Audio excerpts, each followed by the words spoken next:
Yan mga ka-GM, bali ni-start natin yung makina, no? Bago natin ibalik yung takip. Yan, oh.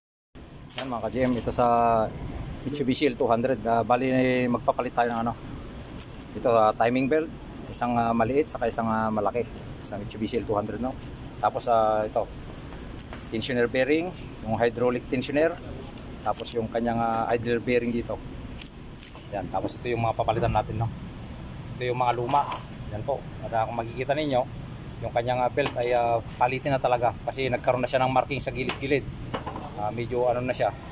Kasi delikado yan pagka naputol, mas malaki ang madadamage sa makina. Kaya kailangan na natin palitan mga ka-GM sa ating customer. Saka request din ng ating customer ito. Kaya kailangan natin palitan talaga. So ito, bali yung ano niya, kinabit na lang kasama ko. Dito. Yan siya, yung kanyang idler bearing na bago, kinabit na dalawa yan. Tapos kakabit na lang yung ibang ano dyan. Tapos yung kanyang timing belt, no? So pag nakabit na lahat natin ng piyesa niya mga ka-GM, yung kanyang timing belt, bali tuturo ko sa inyo kung paano yung kanyang timing, no? Dito sa Mitsubishi L200 dyan. Kasi tinanggal na natin, tapos ikakabit na natin ngayon. At pag nakabit na natin ay tuturo ko sa inyo yung kanyang mga timing, kung ano yung mga dapat na gawin dito. So ayan mga ka-GM, inuna natin kinabit yung ano, maliit niya na timing belt dun sa kanyang balancer. Ito. Ngayon papakita ko sa inyo yung kanyang timing. So ayan, kung makikita nyo yung kanyang timing dito sa ano niya, yan sa may kulay pink na color. Tapos yung kanyang ito, pinaka ano natin, ito yung triangle na yan. Yan po nakatapat siya dyan, no? Sa taas. Tapos dun sa ilalim naman, ito naman siya. Yan, no? Pagkatapat din yung kanyang triangle doon, yung kanyang pinaka arrow, saka itong kanyang dot dito sa kanyang gear na maliit, no? Dito sa kanyang balancer. So ayan po, ngayon hinigpitan na natin yung kanyang tensioner dito, yung kanyang spring, kasi may spring yan eh. Tapos dito sa ano, dito siya, may bolt siya na number 12 dito.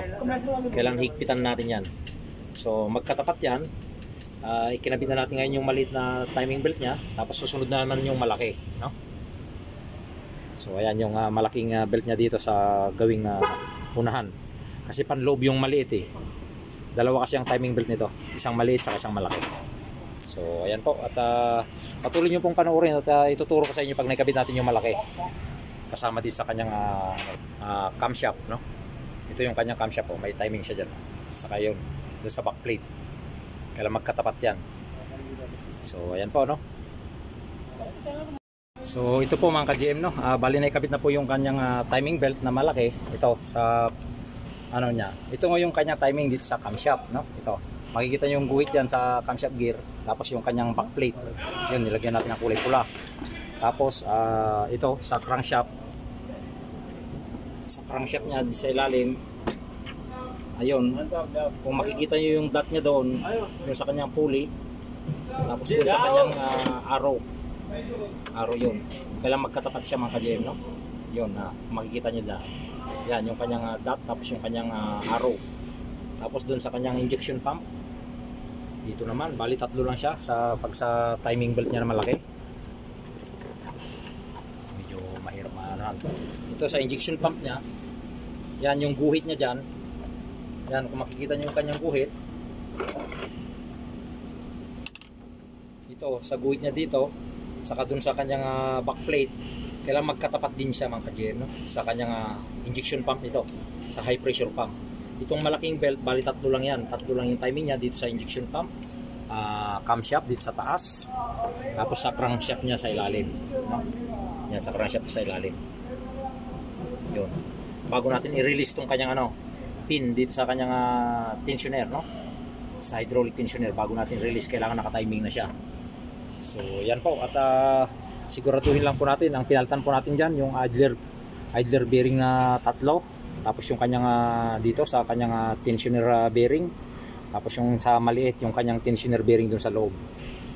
So ayan po. At bago po natin ang technique po dyan, bago natin baklasin yung luma, pag magpapalit po tayo ng timing belt na bago, no? Bago natin baklasin, kailangan i-timing muna natin siya para madali na natin masundan, para hindi tayo malito pagka kabit na natin ng bago.